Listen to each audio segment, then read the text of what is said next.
Okay. Good afternoon. I would like to call the October 23rd Government Operations meeting to order. Madam Clerk, if you could please take roll. Commissioner Kniezek has requested an excuse. Commissioner Garza. Here. Commissioner Clark-Coleman. Commissioner Killeen. Chair Clementi. Here. You have a quorum present. Thank you. Next item. B, Chairwoman's remarks. I have none. Next item, please. C, approval of the October 9th, 2024 meeting minutes. Approval, Madam Chair. Thank you. I have approval or motion from Commissioner Killeen and support from Commissioner Clark-Coleman. All those in favor, please say aye. Aye. Any opposed? Okay, the ayes have it. Next item, please. D, unfinished business. There is none listed. Thank you. And next item. Moving to item 1 under new business, forwarding the October 2024 Wayne County Connect 43 Steering Committee Monthly Meeting Report. Is there someone that would like to speak on this item? Yeah, hi, through the chair, this is Mike Jameson, Connect 43 Project Director. Good afternoon. If we could just adjust the volume, please. Can you guys hear me okay? I still have eardrum. I not on your end, Mike. We'll fix it over here. Thank you. Okay, go right ahead. No, thank you. This was the October report from earlier this month, providing an update on the overall status of the project. Just again, kind of highlights. HCM, we continue to work through the stabilization of the post-go live operations, focusing on time and labor payroll, and then a process I mentioned at our last update, the retroactive analysis, which kind of ties into both, but it's a powerful tool that, if done correctly, allows Oracle to make automatic corrections for items that affect a prior payroll, so that the county moves away from manual adjustments into a more automated approach.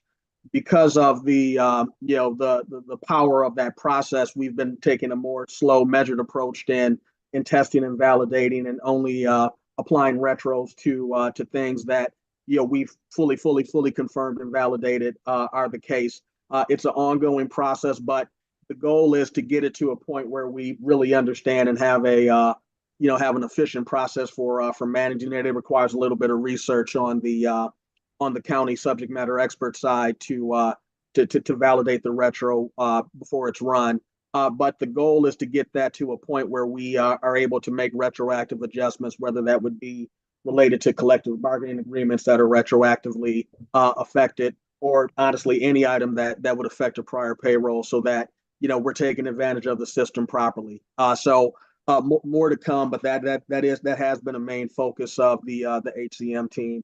Also, working through the open enrollment, which officially kicked off on the 15th, and we're preparing for active and preparing for the retiree open enrollment process kicking off at the beginning of next month. As HCM highlights, with ERP, we are entering data conversion for the setup of prototype 3, which is really systems integration testing, where we test essentially the entire process, reports, integrations, in addition to the day-to-day operations through test scripts.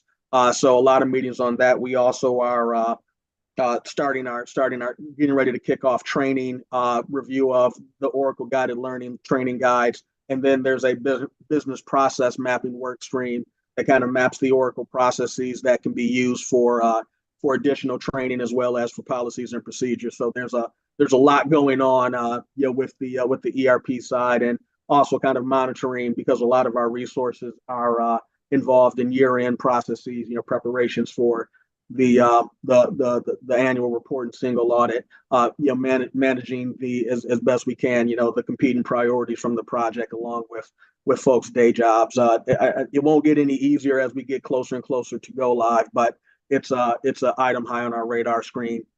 In terms of EPM, we're continuing with EPM as planned. We're also getting ready to enter the systems integration testing for EPM.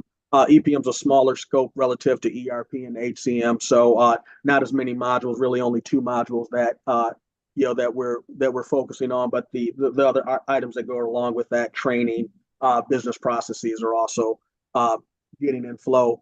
In terms of data warehouse, we are still struggling. We're behind schedule. We are still struggling with, in particular, a security item that, in a nutshell, we're trying to ensure that folks who are accessing their department or division only see the information that's relevant to their department, particularly given the personally identifiable information that's involved, with human resources and payroll.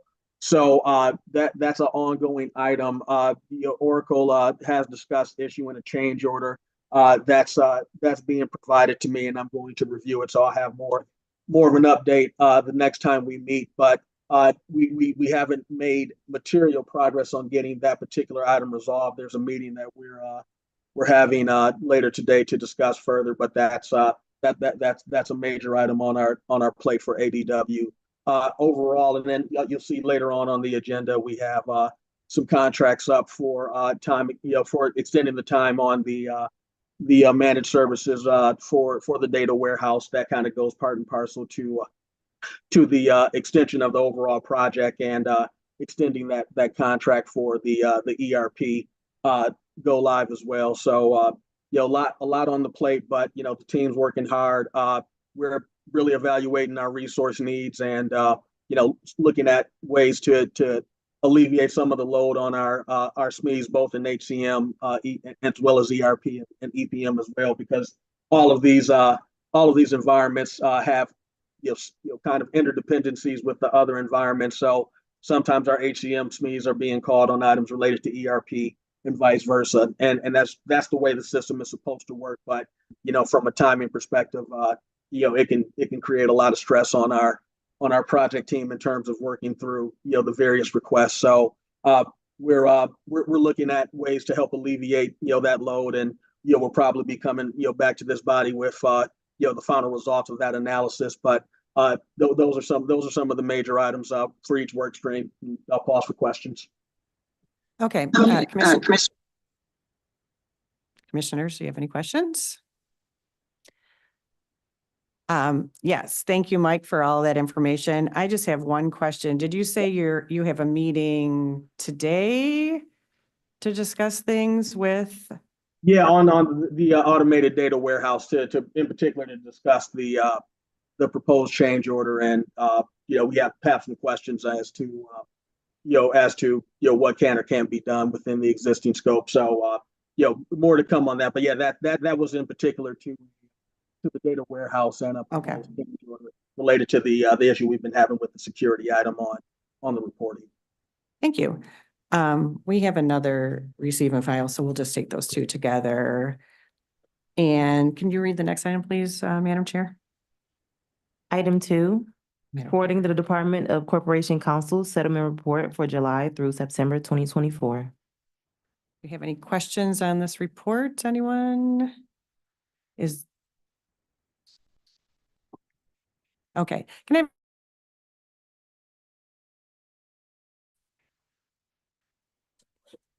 Okay, motion from Commissioner Garza, support from Commissioner Clark Coleman. All those in favor? Ayes have it. Can we move on to number 3, please? Item 3, requesting commission approval of Amendment 7 to a 2-year legal services agreement with a 1-year option to renew with Zosmer PC in the Rouge Valley Sewage Disposal System negotiation matter. Is there someone here that would like to speak on this?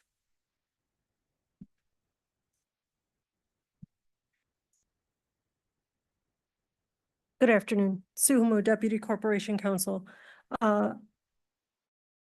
Before you is strictly for time on this matter. This deals with Rouge Valley's contract negotiations with GLIWA. There have been some changes over at GLIWA that have, in essence, stalled the negotiations. So we're requesting an extension of time on this. Any questions? Commissioner Clean. Thank you, Madam Chair. So this has been going on for a while. Correct. What's the main issue that's trying to be resolved? So there are a few issues, but the main issue right now is trying to re-engage with GLEWA. And there are some 13, 14 communities that we represent, and there's a question of whether or not they are going to form an authority to contract directly with GLEWA or as opposed to individually contracting. So then if they do form an authority, then the Rouge Valley is no longer part of Wayne County? No, it would still be a part of, so the Rouge Valley would form an authority of those communities, as Also, opposed to individually representing those communities. Those communities are individual currently. sounds like another party at the table then if they form an authority. That is, again, those are some of the considerations or the issues being discussed.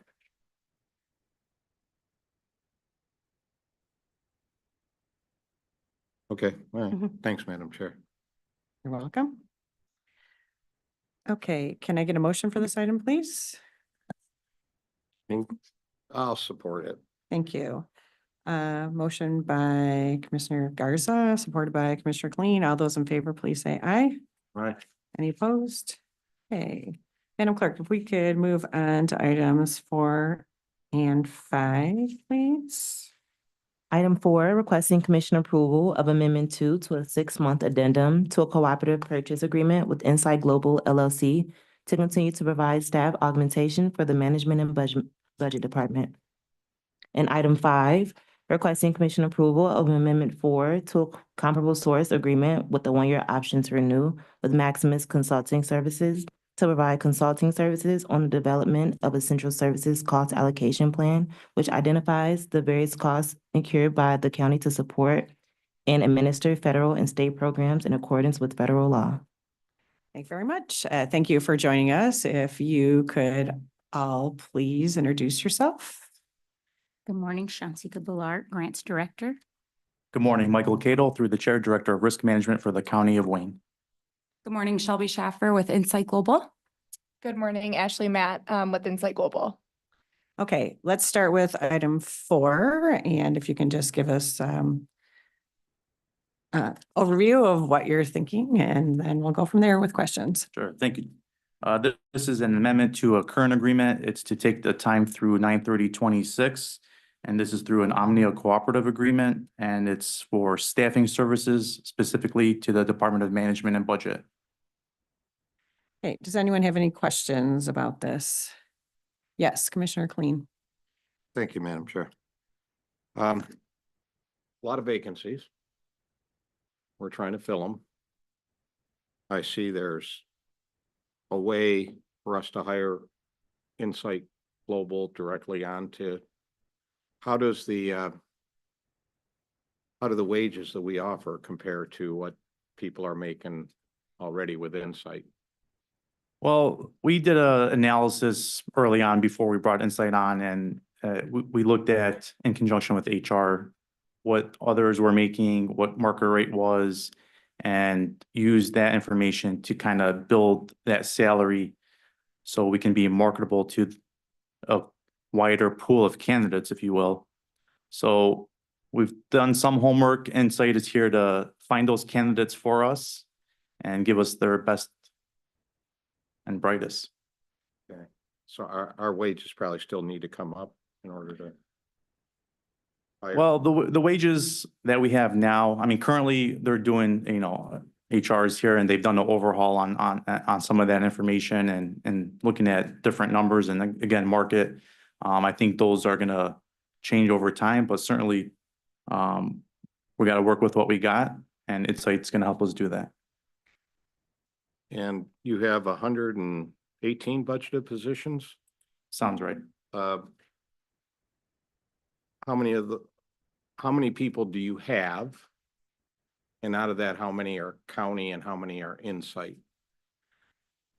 Currently, we have only, I think, one Insight employee. We converted one. So this is the amendment number 2. The original agreement had 2 spots. One of those employees was converted to a county employee. One was on contract. Amendment 1 is an extension, and here we are for Amendment 2 to, you could look at it as the original really was a test run to see what Insight's all about and what they can provide us. And after they found us those two candidates, we were pleased and said, all right, let's give it a bigger look. And that's why we're here today, to open that pool up and fill the vacancies we currently have within M&B. You mean up to 118?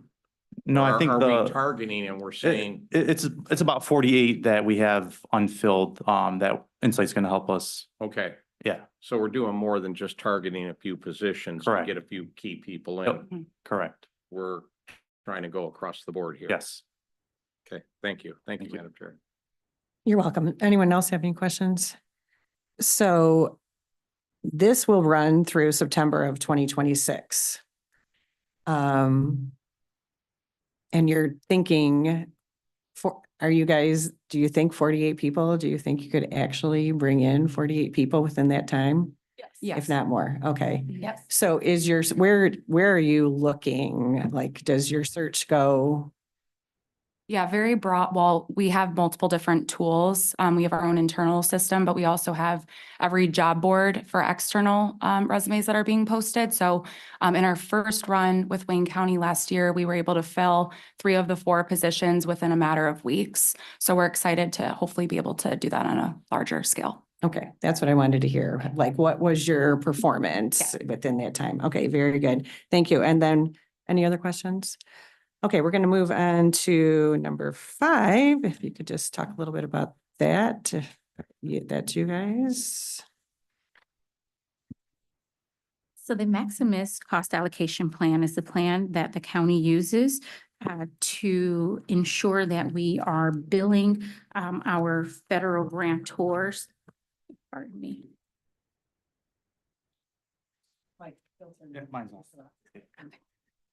So it's a tool that we use to produce the billing maximum to our federal and state grantors.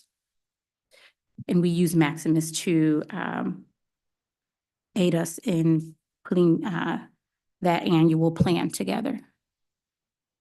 Does anyone have any questions?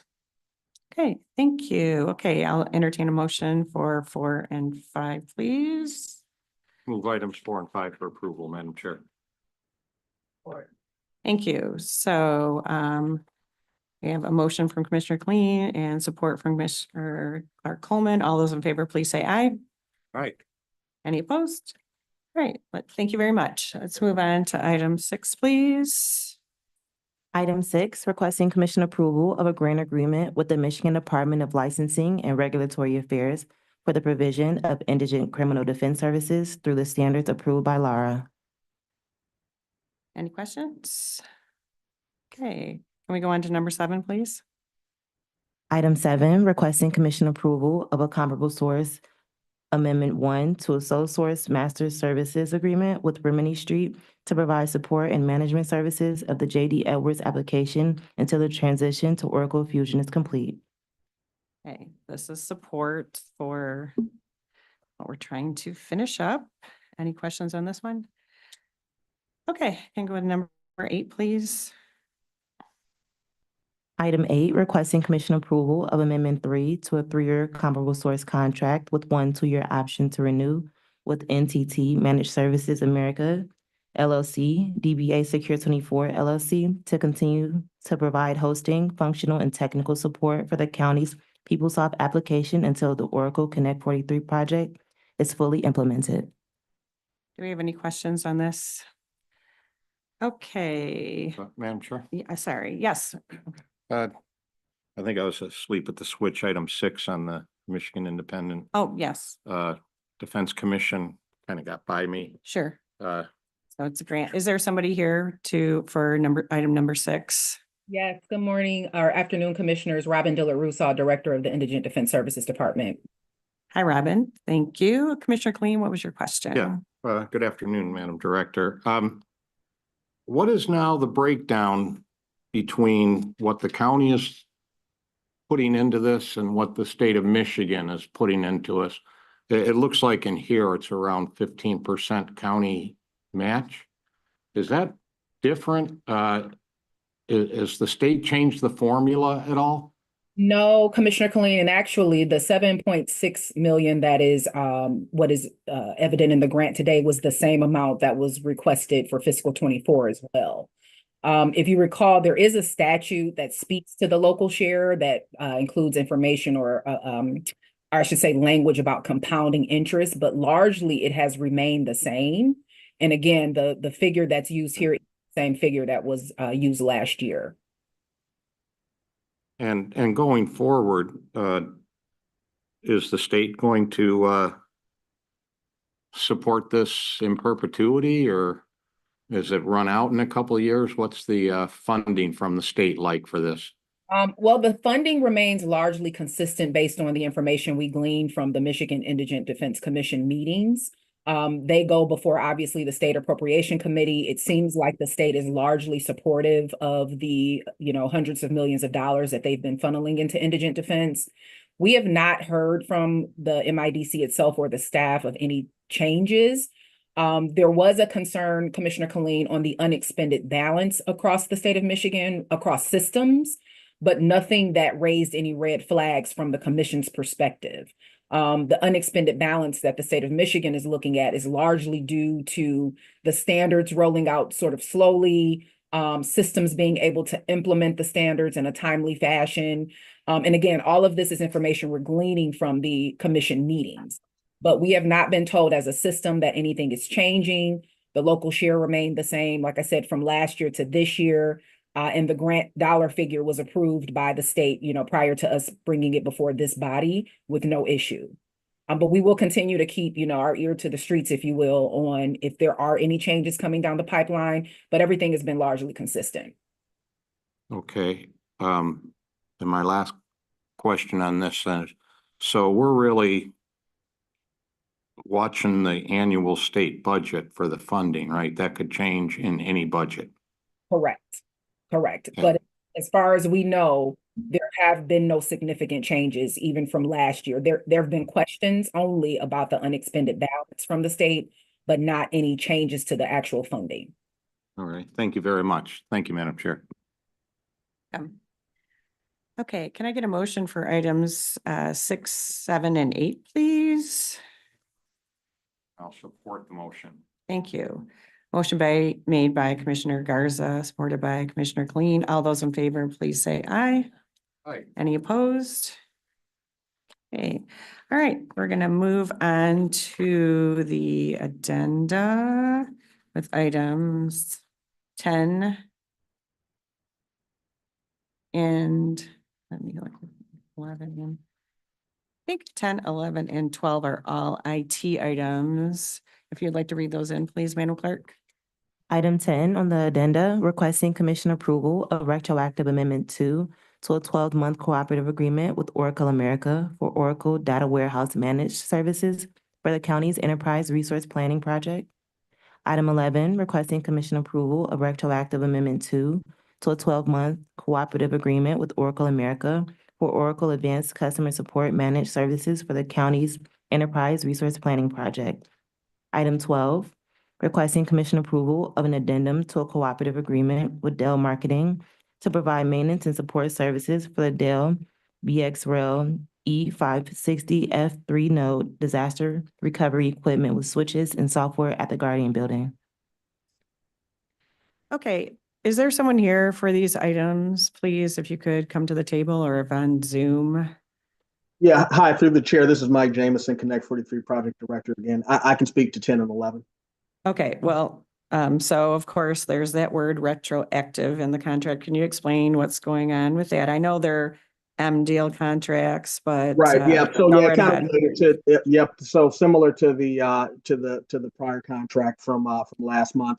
We had a delay because we had to get the MyDeal cooperative agreement, and then there were some forms that we needed from Oracle to submit to commission that took longer to receive than anticipated. But long story short, these are extensions for time only, both on our managed services for the overall project as well as data warehouse as well. So no interruption to service. We just need to get them executed so we can get the POs over to to the vendor. Okay, very good. Commissioners, do you have any questions? Yes, Commissioner Kling, go right ahead. Yeah, thank you. I guess it'd be for items 10 and 11, and I have a Mhm. separate question on 12. Where are we at with the budget for ERP? Yep, good question. So Do we have a number now that we think this is what it's gonna cost us when we get done?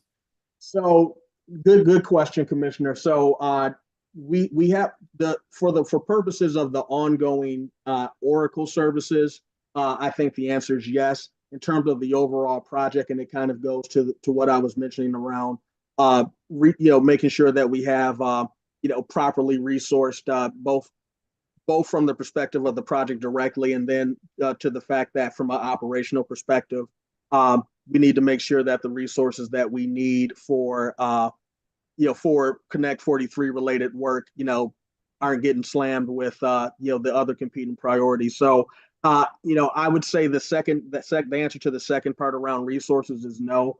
We have been having discussions internally and talking with project team members as well as M&B and HR leadership to just make sure that we're reassessing both from a contractual standpoint with Oracle as well as around our staffing contracts as well, that we have the ability to essentially kind of stay on our same timeline without with the current resources. And I think the short answer is that's a no. Now what that ultimate number becomes, I think, is what still has to be kind of determined and approved. So I think that the overall answer to your question is no. The budget will increase because we're going to need to make sure that we have the entire operation properly resourced, and that means not just the direct work on the project, but then the fact that those people have day jobs, and we need to make sure that they have resources to help them continue with the day job, because those items are important as well. So the number hasn't been quantified yet, but there are ongoing conversations, and we do know that based on lessons learned from HCM and the amount of work that it's putting on the SMEs post implementation to stabilize and optimize the environment. We can forecast to ERP in particular, which is a bigger environment, more modules, more SMEs, more stakeholders, that we're going to need to make sure that we have resources in place to help operationally and on the project. And the existing contracts will really the staff augmentation contract will definitely most likely need to be amended. It's just a question of the dollar amount. Okay, because it's been a while since we've seen an estimate on what it's going to take to complete this project.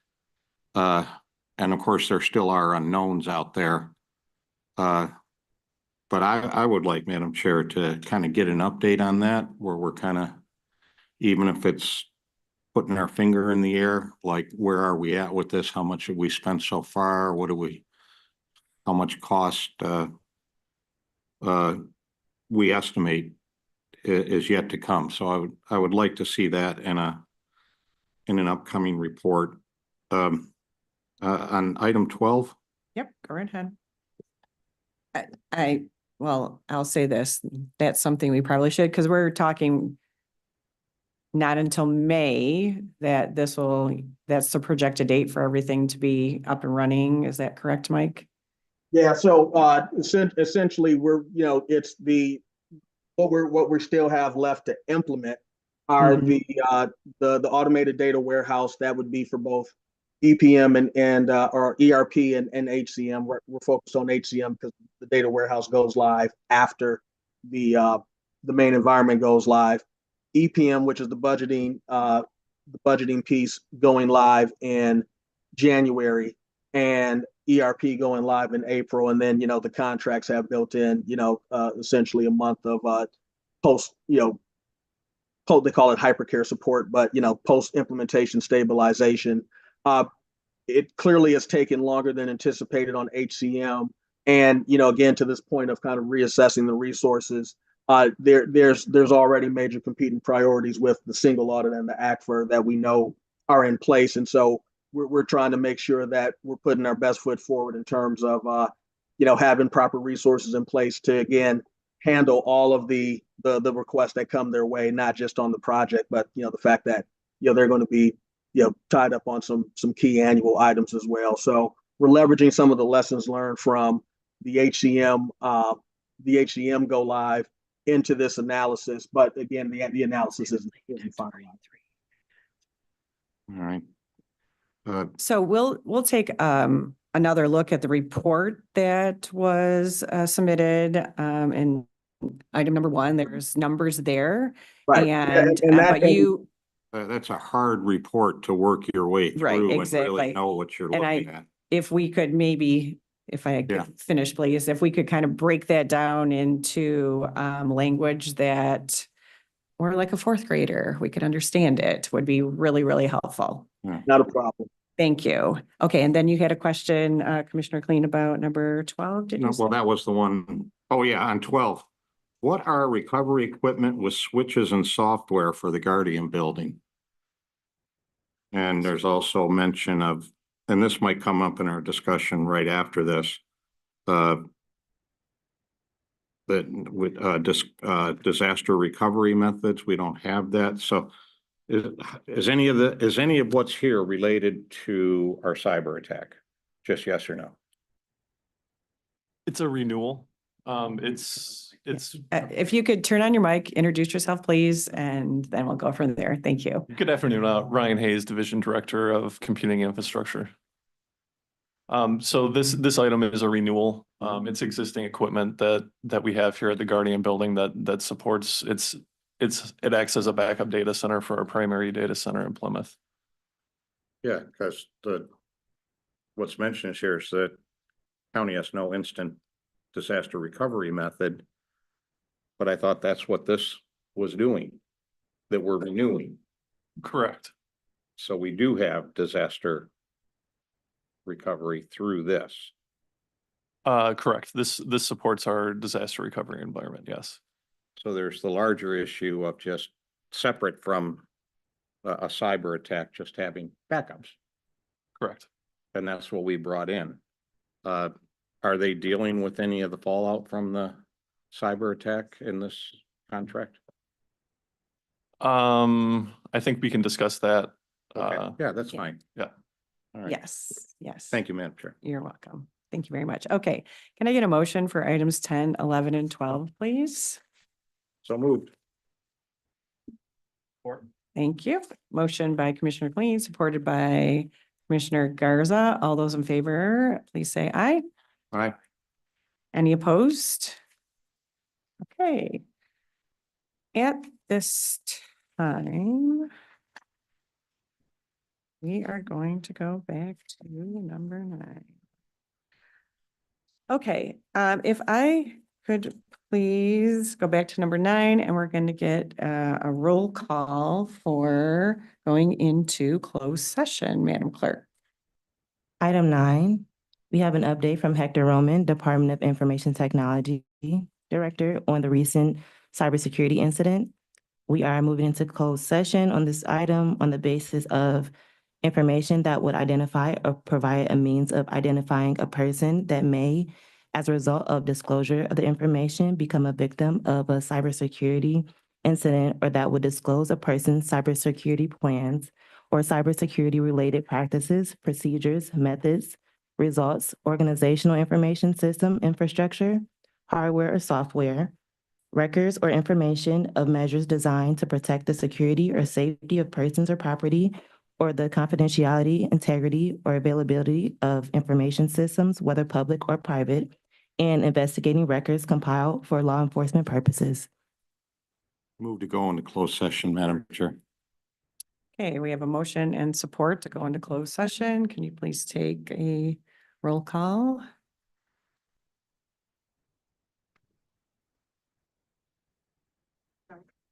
Yes. Commissioner Clark Holman, Commissioner Colleen, All right. Chair Clementi, Yes. motion carried.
Okay, so, next item, F, such other matters as may be properly submitted before the committee. I know of none. Next item, please. G, public comments. Is there any emails or anyone on the telephone or Zoom that would like to make a comment at this time? No emails are received. Okay. Okay, second call for public comment. Anyone in the audience that would like to make a public comment? Okay, public comment is now closed. Next item, please. Adjournment. All those, So in- moved, Madam Chair. thank you. All those in favor? Aye. All right, we are adjourned.